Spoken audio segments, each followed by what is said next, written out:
ഒട്ടകവും വ്യാപാരിയും. പണ്ടൊരിടത്ത് ഒരു വ്യാപാരി ജീവിച്ചിരുന്നു. ആ വ്യാപാരിക്ക് ഒരു ഒട്ടകമുണ്ടായിരുന്നു. അയാൾ ഈ ഒട്ടകത്തിൻ്റെ പുറത്തായിരുന്നു തൻ്റെ വ്യാപാരത്തിന് ആവശ്യമായ യാത്രകളെല്ലാം നടത്തിയിരുന്നത്.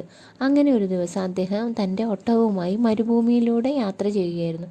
പകൽ മുഴുവൻ യാത്ര ചെയ്തു ക്ഷീണിച്ച ആ വ്യാപാരി രാത്രിയായപ്പോൾ വിശ്രമിക്കാൻ തീരുമാനിച്ചു. എന്നാൽ മരുഭൂമിയിൽ അന്ന്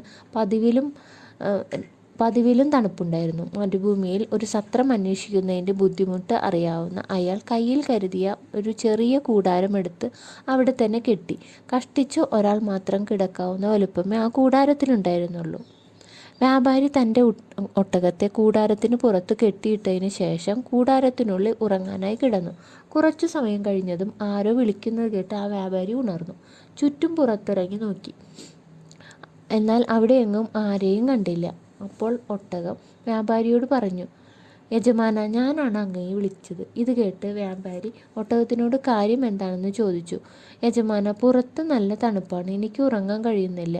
ഞാൻ എൻ്റെ തല ഈ കൂടാരത്തിനകത്തോട്ട് വെച്ചോട്ടെ? നല്ലവനായ ആ വ്യാപാരി ഒട്ടകത്തിനെ കൂടാരത്തിനകത്ത് തല വയ്ക്കാൻ അനുവദിച്ചു. എന്നിട്ട് അയാൾ പിന്നെയും ഉറങ്ങാൻ കിടന്നു. കുറച്ച് സമയം കഴിഞ്ഞപ്പോൾ വീണ്ടും അതേ ശബ്ദം കേട്ട് അയാൾ ഉണർന്നു. അപ്പോൾ ആ ഒട്ടകം വീണ്ടും ചോദിച്ചു, യജമാന, പുറത്തെ തണുപ്പ് എനിക്ക് സഹിക്കാൻ പറ്റുന്നില്ല. ഞാൻ എൻ്റെ കാലുകൾ കൂടി ഈ കൂടാരത്തിനകത്ത് വെച്ചോട്ടെ? ആ പാവം വ്യാപാരി അതും സമ്മതിച്ചു. അങ്ങനെ ആ ഒട്ടകം തൻ്റെ തലയും കാലുകളും ആ കൂടാരത്തിനകത്ത് വെച്ചു. വ്യാപാരി ഉറങ്ങാനായി കിടന്നു. സമയം കടന്നുപോയി. ഒട്ടകത്തിന് തണുപ്പ് കാരണം അപ്പോഴും ഉറങ്ങാൻ കഴിയുന്നുണ്ടായില്ല. തണുപ്പ് അസഹനീയമായപ്പോൾ ഒട്ടകം കരുതി, ഒരു കാര്യം ചെയ്യാം, ശരീരം കൂടി കൂടാരത്തിനകത്ത് കയറ്റാം. നല്ലവനായ യജമാനൻ തീർച്ചയായും സമ്മതിക്കും. അദ്ദേഹത്തെ ഉറക്കത്തിൽ നിന്ന് ഉണർത്തേണ്ട ആവശ്യമില്ല. അങ്ങനെ ഒട്ടകം തൻ്റെ ശരീരം കൂടി കൂടാരത്തിനകത്തേക്ക് കയറ്റി. കഷ്ടിച്ചു ഒരാൾക്ക് മാത്രം കിടക്കാവുന്ന ആ കൂടാരത്തിൽ ഒട്ടകം കൂടി ആയപ്പോൾ വ്യാപാരിക്ക് കിടക്കാൻ ഇടയില്ലാതായി. അപ്പോൾ ഒട്ടകം വ്യാപാരിയോട് പറഞ്ഞു, യജമാന, ഈ കൂടാരത്തിനകത്ത് നമുക്ക് 2 പേർക്കും കൂടി കിടക്കാൻ കഴിയില്ല. അതുകൊണ്ട് അങ്ങ് ദയവായി കൂടാരത്തിന് പുറത്ത് കിടന്നുറങ്ങൂ. ഇത് കേട്ട വ്യാപാരിക്ക് തൻ്റെ ക്ഷമ മുഴുവൻ നശിച്ചു.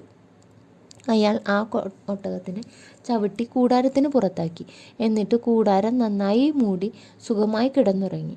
നമ്മൾ നന്മയുള്ളവരായിരിക്കുക എന്നതുപോലെ തന്നെ പ്രധാനമാണ് ദയ കാട്ടുന്നതിൽ അതിർവരമ്പ് നിശ്ചയിക്കുക എന്നതും. അല്ലെങ്കിൽ നമ്മൾ കാണിക്കുന്ന ദയ മറ്റുള്ളവർ ദുരുപയോഗം ചെയ്യും.